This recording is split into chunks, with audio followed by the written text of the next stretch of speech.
Olá, seja muito bem-vindo ao Entre Telas, o programa da Academia da Palestra aqui no canal do YouTube. Você está seguindo já o programa? Está seguindo a academia? Então deixa seu like, deixa seu comentário aqui pra gente. E hoje o Entre Telas tem como tema uma característica demonstrada por alguns cidadãos durante abordagens de fiscais e guardas durante este período de pandemia. Você está sabendo aí, né? A fala da mulher do tal engenheiro lá no Rio de Janeiro e mesmo do procurador em Santos chamaram a atenção e levantaram indignação até mesmo das crianças. Falo isso porque ouvi da minha filha essa indignação com relação a este vídeo, os vídeos que viralizaram na internet. A arrogância, quando vamos ao dicionário, ela é definida como qualidade ou caráter de quem, por suposta superioridade moral, social, intelectual ou de comportamento, acaba assumindo uma atitude prepotente ou de desprezo com relação aos outros. Também é sinônimo de orgulho ostensivo, altivez. E este é o tema que a gente escolheu para o programa de hoje. Dani, verificamos este comportamento coletivo muitas vezes. A arrogância está de fato impregnada na sociedade ou é uma impressão minha? Oi, Mari. Veja só, o que caracteriza, né, esse comportamento arrogante, como você mesma diz, é esse sentimento de superioridade, né? Mas tem uma coisa interessante aí, que a psicanálise descreve que esse sentimento de superioridade, ele é inversamente proporcional à autoestima. Então, são pessoas que, para se afirmarem, precisam diminuir o outro.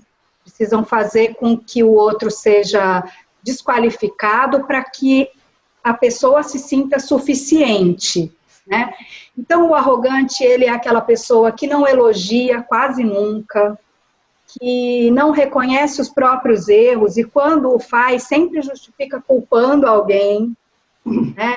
Ele sabe criticar melhor que ninguém, e tem um arsenal de frases infelizes como essas que a gente viu aí nesses vídeos, né?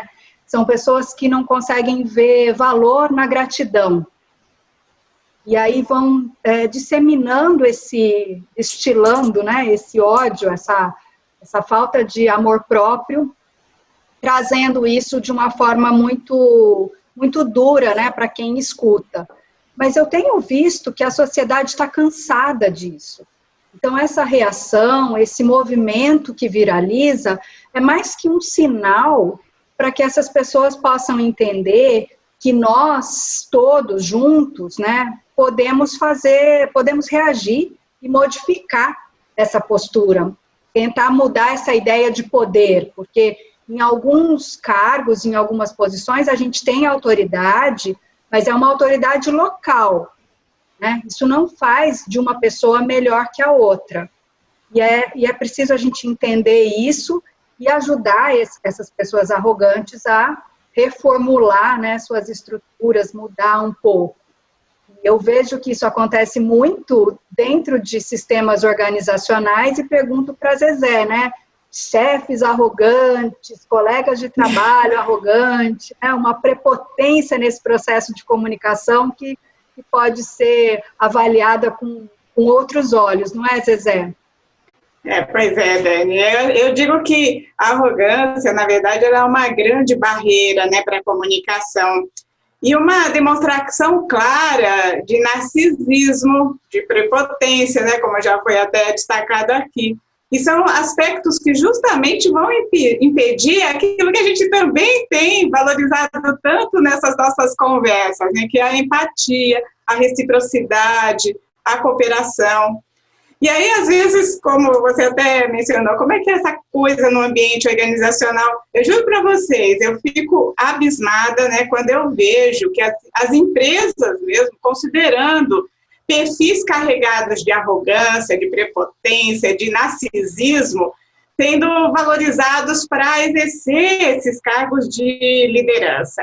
Aí eu fico me perguntando, em que tempo estamos vivendo, né, para essas empresas que acreditam que líderes são aqueles que exercem poder sobre outros e desprezam sentimentos, necessidades. Que empresas são essas? Nós estamos aí em 2020, como pode acontecer? E é geralmente insuportável, né, para as pessoas lidar com aqueles que intimidam, que distratam, que humilham. Então, o que a gente verifica, inclusive, nas propostas, das novas formas de gestão, porque a gente evoluiu também na gestão das organizações. Há um processo de evolução, não dá mais para ficar olhando só lá atrás. A gente vê que essa nova forma de gestão, ela vai envolver muito essa questão do diálogo, do feedback, da confiança, né, entre todos ali, entre quem é líder e quem não é líder. Aliás, essa questão da liderança, como você bem mencionou, né, Dani? Assim, lembrando, cada um de nós exerce um papel diferente na sociedade. E não necessariamente nós somos, quem é líder num determinado papel, é líder também em outro. Né? Ao mesmo tempo, eu já vi situações do tipo, até em escolas, né, que a gente vai e o pai chega para a professora e diz, mas você sabe com quem está falando? Aí você tem que falar assim, eu sei, com a mãe ou o pai do fulano. Porque aqui o seu papel é como mãe ou pai do fulano. Não vai abrir o currículo para me dizer aqui quem você é. E aí, vem essa necessidade, né? Por que, então, buscar essa prepotência num cenário que a gente está vivendo, que está exigindo cada vez mais essa cooperação, né? Eu acho assim que não só, a gente está falando aqui de ambiente das organizações, a gente resgata muito a questão de empresas, mas vamos pensar até lideranças junto ao poder público, lideranças junto até ao terceiro setor, né? Mas também lideranças que surgem porque elas detêm o conhecimento. E aí, muitas vezes, infelizmente, nesse universo da própria academia, que eu bem conheço, né, a gente vai encontrar muito, às vezes, essa arrogância, essa prepotência, e onde menos caberia, porque conforme você vai avançando em termos de conhecimento, mas você vai tendo ciência da necessidade que você tem de buscar ainda mais conhecimento, né? Então, é complicado, mas eu vou aproveitar... Mas não tem aquela questão, né, para conhecer uma pessoa, dê poder a ela, não é? E aí, exatamente. Essa pessoa acaba se mostrando, porque ela acaba se envolvendo, não é mesmo? Eu acho que tem um pouco disso também, da questão do cargo, do poder, do endeusamento, do ego, não é? Em geral o pessoal usa aquela frase, né, famosa frase popular, né, que o poder corrompe. Na minha opinião, o poder, não sei se ele corrompe, ele revela. Ele revela quem são as pessoas, ele revela o caráter das pessoas. E a conduta, assim, né? Conduta, exatamente. Como vai conduzir o processo. Mas eu vou aproveitar e vou perguntar agora para você, Mário, né? Como você vê a repercussão depois da viralização desses vídeos que você mencionou, né? E que demonstraram tão claramente a arrogância, né, presente ali. Extremamente positivo, né, Zezé? Porque, como vocês disseram, é uma coisa que já permeia há muito tempo, as organizações, então, acho que cada uma de nós já vivenciou um pouco disso, já conheceu alguma pessoa, algum fato, mas com a relação de um vídeo, ainda se torna mais rápido essa indignação que a gente está falando, né? Porque nós estamos fazendo parte, estamos inseridos, observando o que está acontecendo. E aí, a partir do momento que as mídias começam a reproduzir, você tem a internet, o próprio YouTube viralizando isso, a gente não suporta mais, como a Dani disse. É uma coisa que a gente não quer mais. Se torna inadmissível agora. Então, a sociedade acaba se movimentando pelas redes sociais também a exigir uma cobrança. E foi o que houve. Houve, além das reportagens que a gente viu, houve também uma movimentação via as redes sociais. E isso ganha força e peso. E aí a gente viu nos dois casos um arrependimento. Se é real ou não, cabe a cada um deles. Agora a gente percebeu, né? Teve a carta, teve um vídeo também dizendo que sabem que estavam errados, sabem que fizeram num momento de impulso, etc e tal. E, para mim, o que fica?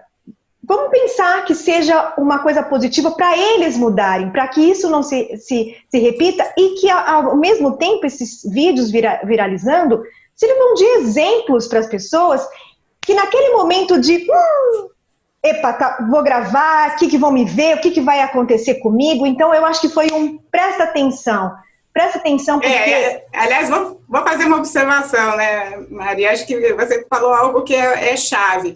A gente, às vezes, hoje critica muito a conduta do outro, mas a gente esquece de olhar que, muitas vezes, a gente também está sujeito a praticar, às vezes, uma ação como essa no momento sem pensar. Então, vale uma autorreflexão.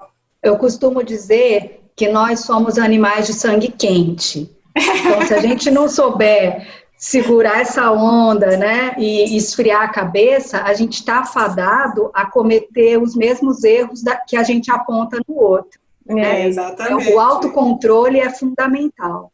Então, a gente aprende muito com o erro do outro, a gente aprende com o nosso erro, mas a gente também tem que aprender com o erro do outro, né? Eu acho importante isso. Exatamente, e aquela tal coisa, eu aponto, mas olha quantos estão apontados para mim, né, gente? É aquela coisa, Então, é uma questão de, poxa, errou, a soberba veio com tudo. E agora? Eu fiquei esperando mesmo nos 2 vídeos, e agora? Vai acontecer alguma coisa? Tem que haver, né, para toda ação, há uma reação. E espero, sinceramente, que seja um arrependimento de dentro, interno mesmo, né, de um erro, e diante de uma conduta que hoje é condenável, diante de uma pandemia, diante de normas e leis, que nós precisamos, vale lembrar que nós precisamos seguir em prol do outro, em respeito ao outro. Então, para mim, nesse episódio, fica muito a questão da humildade. Não sei se para vocês também... vocês concordam com relação à humildade no discurso, nas falas do dia a dia? Como que vocês veem isso aí? Quem começa? Então eu vou começar. Olha, eu considero completamente, aliás, eu acho que a questão do discurso, né, proferido, eu vou fazer um resgate aqui de um discurso proferido por Steve Jobs em 2005, na formatura da Universidade de Stanford, e que eu achei fantástica, né, a recomendação que ele fez aos formandos naquele período. Ele falou assim, no final: continuem com fome, continuem tolos, né? Em outras palavras, o que ele estava querendo dizer? Continuem com fome de conhecimento e continuem humildes, mesmo que sejam vistos como tolos. Porque, afinal, eu também concordo, né, que a humildade é uma dádiva que nos permite reconhecer nossos limites, nossa natureza social, nossa necessidade de nos aprimorar e o reconhecimento de que muitas vezes falhamos, mesmo querendo acertar. Então, outra questão que eu vou levantar é até uma frase que é muito usada por uma amiga minha, Silvana. Ela fala, pessoal, né, para os alunos, a humildade vem antes da glória. Eu vou acrescentar, por minha conta, uma outra questão. Eu acho que a humildade não vem só antes da glória. A humildade também vem depois da glória, né? Uhum. Porque, do contrário, talvez você não mereça essa glória. A gente precisa ter esse sentido de que você alcança a glória, mas a vida é cíclica, a vida tem os altos e baixos. Em alguns momentos você chega lá em cima, em algumas você está lá embaixo. E é esse movimento... talvez necessário, assim como a morte existe para você valorizar a vida, esses altos e baixos significam que a gente precisa ter humildade nesse processo. Errar é humano, errar é humilde também, né, Dani?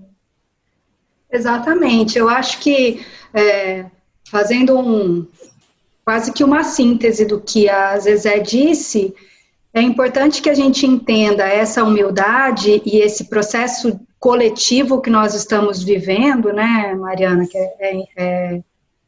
está fazendo acentuar na gente a necessidade do olhar para o outro, de reconhecer o outro, né, adotar um comportamento, uma mentalidade de aprendiz, sempre poder ouvir, sempre poder aprender diante dessas situações, né, não só dos erros, mas da situação em si, né, ter essa fome que a Zezé falou, né, de conhecimento, de